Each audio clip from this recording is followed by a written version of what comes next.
RotoWire March Madness South preview. Let's get into it. This is the Auburn region here, where Auburn are favored as the 1 seed, Michigan State as the 2 seed. Ryan, Iowa State dealing with a pretty big injury here to Keyshawn Gilbert. What's the prospects here looking for the Cyclones? Yeah, man, I think this is one of the teams earlier in the season that a lot of people thought could be even fighting for a 1 seed. I mean, they look so good to start the year, and ever since sort of the middle of Big 12 play, they've struggled with a few different injuries, and now this is really the biggest one yet to Keyshawn Gilbert, man. And they come into the tournament, they've lost 4 of their last 7 games. Tamin Lipsey is also nursing a groin injury as well, so really not in the greatest place. This is not where you want to be this time of the year. Curtis Jones has been great all year, whether he's been off the bench or starting, and he might have scored 30 for this team to really go on a run. That's not usually not in a good place when you want one of your players to score 30 to get going on a run. Yeah, this Iowa State team just been their offense has kind of taken a hit. They started the season really well. Momcilovic picked up an injury, and he's their best shooter, maybe their only really consistent shooter. He was out, so they picked up some losses there. So how far do you see them going? The first game, 3 against 14 against Lipscomb. And then I wouldn't say an overly crazy matchup against the 6 Ole Miss against San Diego State and UNC. But how far do you see the Cyclones going? I mean, I feel like they should have enough to make it at least the Sweet 16. I think, getting by a team like Michigan State after that is going to be pretty tough. But, Ole Miss, I don't think, has really the size on the inside. They haven't been a good rebounding team all year. So they have a decent draw, I feel like. But, I don't really see much past the Sweet 16 for this Iowa State team. Yeah, I think we'll get talking about on the draw in a little bit here. But I want to move back to the top here with Auburn, the team I want to discuss. Auburn kind of their veil has been taken away here. Auburn had crazy metrics the first 3/4 of the season, one of the best teams ever according to Ken Palm. Now they enter the NCAA tournament as the number 4 team at Ken Palm, which is kind of funny given where they were, given how they were talked about. But you look at the recent games, the offense has fallen off a little bit. The defense, if you look back to before even February 1st, taking numbers February 1st, their defense is outside the top 25 if you just take those numbers. And then, in the SEC tournament, 62 points in a win against Ole Miss, 65 against Tennessee. So where is this team at? Are they going to get back to their levels? I think it's an interesting draw here because Louisville playing in Lexington. And if they win that one against Creighton, I think that could be an interesting, maybe a bit nervy there. But Johni Broome, at the end of the day, I feel like Johni Broome's going to be enough to get to the Sweet 16.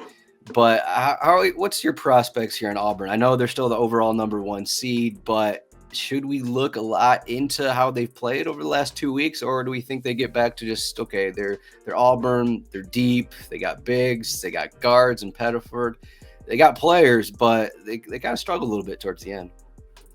Yeah, I mean, I think we've said it all season. They're one of the deepest teams in the country, and their intensity on both sides of the ball really shines through. Obviously, yeah, they're kind of like Iowa State. At least they're a little bit healthier, not coming into the tournament in the greatest form here. That matchup against Louisville potentially in the second round is extremely fascinating. I think Louisville, the job that they've done to come back from the depths of where they were the last few years, and Chucky Hepburn, the way he's played, that would be an extremely interesting matchup, especially if Auburn is, still sort of scuffling around like they've been the last couple of weeks. I think when you go a little bit further down, whether a Michigan or a Texas A&M, I feel like they match up quite well with both of those teams if they were to play them. But this Louisville team is, I was really shocked to see them get an 8 seed, but I think that would be a pretty tough matchup if they had to play them in the second round. Yeah, arguably in the top of this bracket, I think what most people are talking about for underseeded teams, Louisville, a lot of people were looking at 5, 6, maybe 7 for them. They're an 8 seed. UNC gets the 11 seed out of the ACC. Michigan goes through the Big Ten tournament. They're a 5 seed. So a pretty interesting draw here for Auburn. Let's get to some sleepers here for the South region. We're looking at, what do we got here? Yale. I guess we're going a little bit. Yale is Danny Wolf's old team.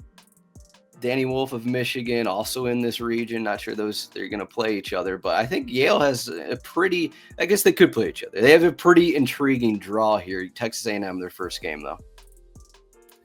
Yeah, I mean, we saw it last year with Yale. You know, they knocked off Auburn right in that same slot, the 4-13 matchup. You know, John Poulikitis has been leading that team again this year. He had 28 points last year against Auburn, that upset win, averaging 19 points per game this year. He's been great. This is an extremely efficient offensive team in Yale. They've done that all season, and they're taking on a Texas A&M team who's been extremely inefficient on offense all season long. Really, their best offense is hitting the offensive glass. I think if they're able to take care of business and at least, you know, make it a marginal loss on the glass, I think they have certainly the ability to knock off, you know, this Texas A&M team that's been sort of up and down a lot of the season. Yeah, Texas A&M, speaking of the team that just beat Auburn, probably one of their best offensive outings was that game against Auburn when they scored 83 points. Can they do that here? I don't know. I think it's, you know, Yale has the experience of getting that win against Auburn. And then how far do you think they can go if they could pull out this upset, whether it's UC San Diego or Michigan, maybe Danny Wolf going against his former team? I think that's always an intriguing thing now that we have NIL, these matchups like that. But do you think Yale can actually do it to get to the Sweet 16? Yeah, I mean, I think they're fully capable. I mean, I think, you know, Michigan, obviously they played a lot better in the tournament than they did towards the end of the regular season here. You know, that team really sort of stumbled into the Big Ten tournament and kind of found itself a little bit. But yeah, man, this Yale team, I like the makeup of that team. They got, you know, a lot of experience in this situation. You know, I think Sweet 16 is certainly on the table, and you know, we're always going to see a 12 or a 13 seed get there, and I think Yale is one of the best options that I see in this bracket. Also looking in that area, 12 seed UC San Diego. Always the 12 and 13 seeds are always the popular ones. They're the top mid-majors, always the popular ones, the most likely ones to pull some upsets. I think this part here is intriguing. Yale, UC San Diego. Speaking of Michigan, you know, they ran through the Big Ten tournament. I think it'll be interesting to see this team. Their guards struggled throughout the season. They never really showed up, but now we get an NCAA tournament. We have Golden, we have Wolf, two players that how can you guard them if you've never played them before? The Big Ten teams started to get used to it a little bit towards the end of the season to an extent, but a team like UC San Diego that's not really that big. I think it is an interesting spot though for UC San Diego. There'll be a lot of people picking it. I think last I saw 3.5 point underdogs, which is a pretty small number for a 5-12 matchup.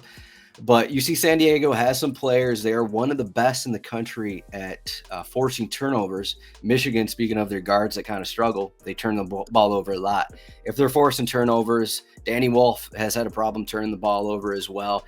If they're forcing those turnovers and not letting Golden just, you know, rack up a 30 and 15 stat line against them, which might be possible, if they're not letting that happen, I think it's possible for an upset here, just because Michigan's defense isn't really at an elite level. They keep coming back to their guards, but their guards have been one of their problems this season. But I think this area is where maybe Michigan has the weird matchups with Golden and Wolf that they can advance to the Sweet 16. But it feels like these four teams in the spot, it feels like all four of them actually have a chance to get to the Sweet 16. I wouldn't bet against.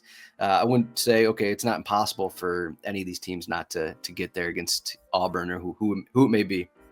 Yeah, you know, honestly, I think the top half of this bracket is there's just, it feels like there's a lot more firepower in this top half of the bracket for whatever reason. I think you go to the bottom half and it just seems like there's a lot of teams that are struggling sort of coming in here. You know, I think, you know, we can sort of get into this now, but I think, you know, Michigan State, I think they've got a great pathway here against, some of these other teams that are in this bottom half of the bracket. I think Auburn's got there we go, man. There we go. They got a much better draw, I think, than Auburn did, actually. Yeah, I'd agree. Just speaking of the underseeded teams, and then Iowa State with the injury.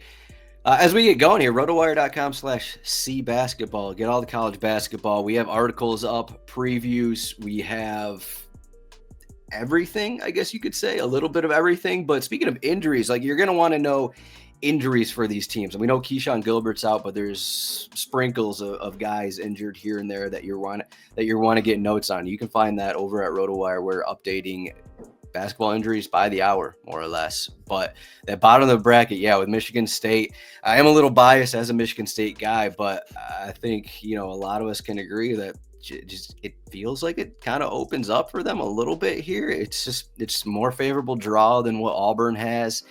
Iowa State with the Keyshawn Gilbert injury and their inconsistencies, Marquette with Cam Jones, and really who knows what else on a game-by-game basis. New Mexico, can we trust MWC teams?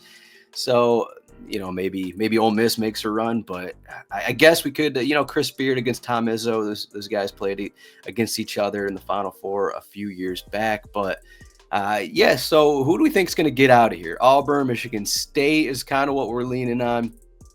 Is there any other route you're looking at, or do you just think that those teams are maybe a little more consistent, a little better than the rest? That's who we're taking for Elite Eight and the Final Four.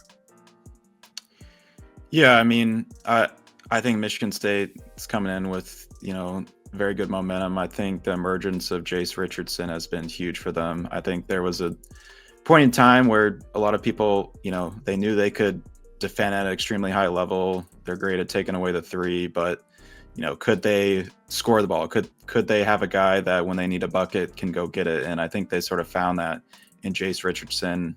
So I think they really have everything that they need to make a deep run here. And I think, we mentioned we really like the draw for them. Auburn, they could just turn it around just like that. But, the teams that are not playing good coming in the tournament, usually that doesn't work out very well. So right. I think Michigan State would be the play for me.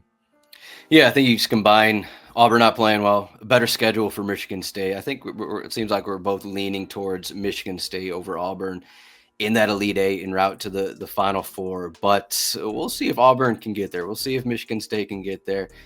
Again, stay tuned. RotoWire.com/cbasketball. Also, RotoWire.com, actually YouTube.com/@RotoWire basketball. We're going to be doing all kinds of college basketball content, so stay tuned for all of that. But thank you, Ryan, and we'll be back for more regional previews.